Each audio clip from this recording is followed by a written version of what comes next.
To record, so we'll go back real quick. Number one was 5 to the 7, because we keep the base the same and add the exponents. That's the notes here. If you go home and you watch the video, you will see that notes are supplied like crazy for you to help guide you so that you learn what you're doing. Ladies?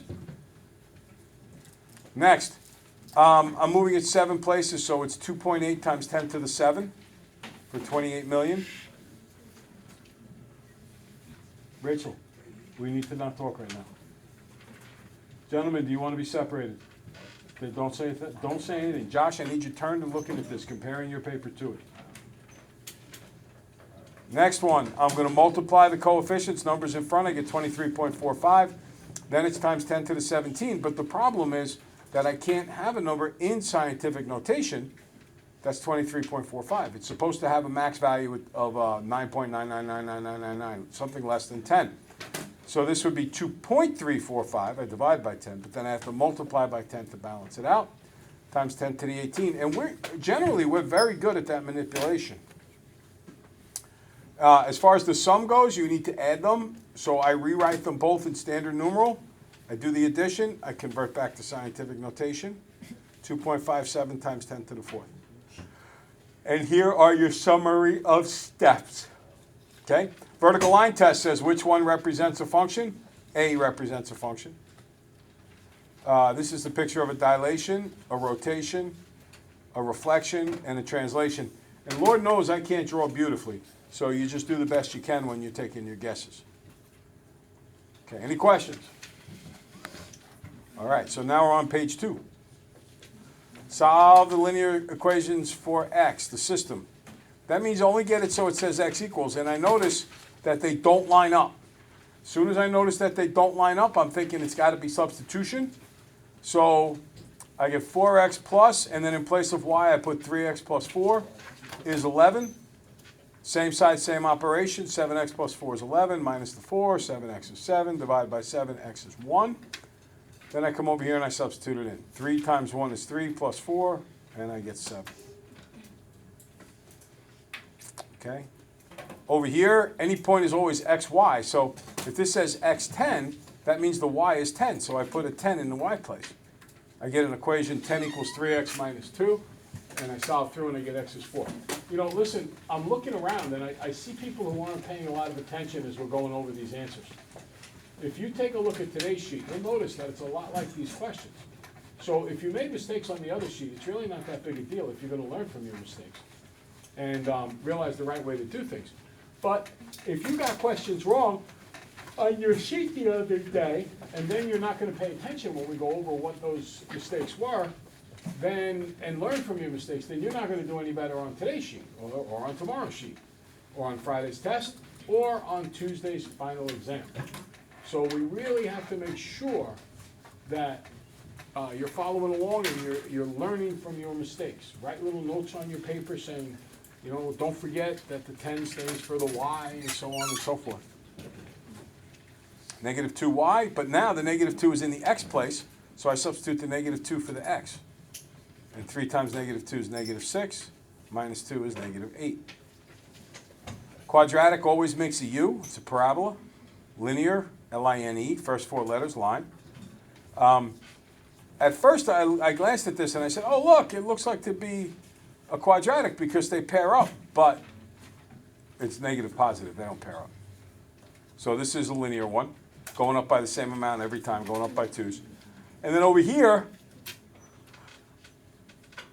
what we have is that symmetry on both sides, the 2 4's, the 2 0's, and so on. So that's quadratic. God bless. Any questions so far? Okay. This is a dilation. What's the constant? Well, 3 times what will get you 12? 3 times 4. So 5 times 4 is 20. So 4 is the constant of dilation. This is a reflection. It flips sides. The measure of angle A stays the same. The perimeter stays the same. The area stays the same. The position changes. Position is where it's located. Okay, so the position is changing. And the length of a side stays the same. All right. Scatter plots. Strongest positive, A. Positive because it's going up and the dots are really tightly bunched. Weakest negative. This is negative. It's going down, but it's pretty weak. There's the equations. Take a look, see what you think. Question? You have off on Tuesday? You have a final on Tuesday. Yeah. Oh, Monday. Monday you have class. Oh. And pretty much every day through that week, pretty much, you're going to have a test each day, one test, so the days will be short. Okay, are there any other questions for A through D here? We tend to be very good at equations. Now we get into some very important kind of questions, and in grading this sheet, a lot of people messed up one or two of these, particularly letter B. On A, I think a lot of people recognize that they're equal. They either said to themselves, oh, look, they're both acute, or they said, oh, I got alternate interior angles, the corners of the Z.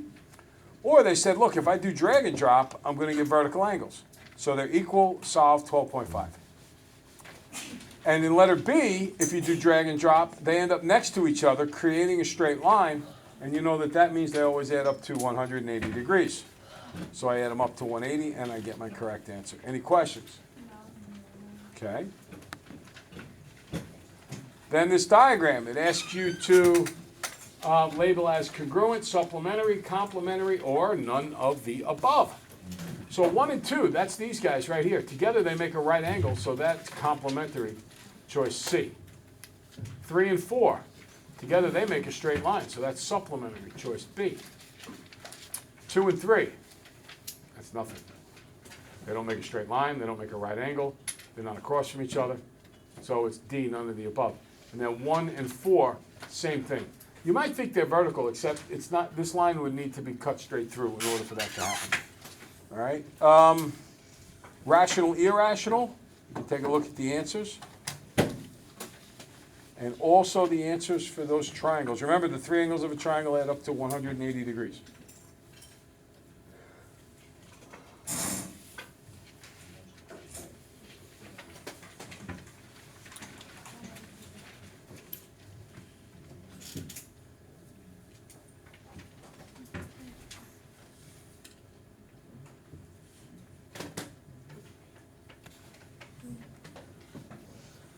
Okay, and here's the last ones. That bottom one's a right triangle. You got to be thinking in terms of Pythagorean theorem with leg squared plus leg squared. Michael face forward is plus, pardon me. Leg squared plus leg squared is hypotenuse squared. And crank it all out. Any questions on these last couple on this page? Okay. Never a good sign that we are getting very few questions. All right, so in here they want week 4 and week 7. So I go to week 4, I go up until I hit the graph, I go over, it's 8. I go to week 7, I go up till I hit the graph, I go over, it's 14. And just as an aside, it kind of makes sense because the rate of change here is up 2 over 1, up 2 over 1, which is basically a rate of change of 2. So it makes sense that after 4 weeks, 4 times 2 is 8, and 7 weeks, 7 times 2 is 14. Given that we started at 0. Okay, here's a question that we don't do much of in 8th grade. We did like a few examples one day. But well, there's no library help tonight because we're in June and they don't do it in June. But if you look here, if you look here at this particular problem, they ask you to place the square root of 51. And that homework helps. Sometimes 6th graders come by. And when 6th graders come by, this is the kind of thing that a lot of 6th graders do. Okay? Find the square root of 51.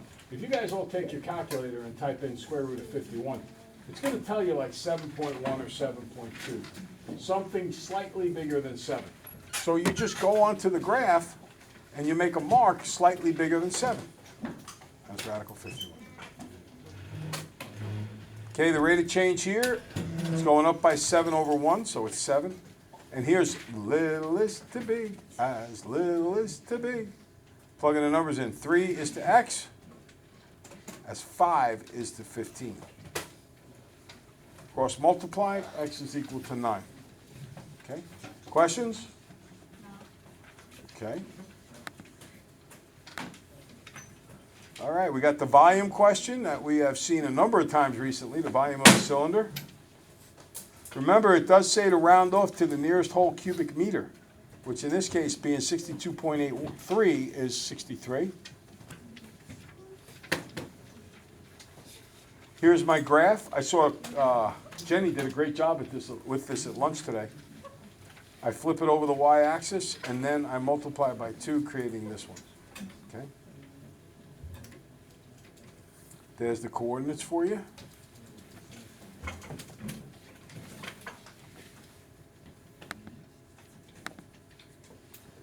And last but not least, I told you to change that number yesterday. The y's match up, and we divide by 3, and then we substitute it back in, and we get y is 1. Any questions at all? No, we're good? Yeah. All right, so hopefully this reflects in better success on today's worksheet. So keep on working, and you got until the end of the period to keep working. If you don't finish it, it needs to be handed in tomorrow. Remember what I said, if it does work, if it looks like your work is inferior, not improving, incomplete, you don't get to work in groups. All right? Hold on.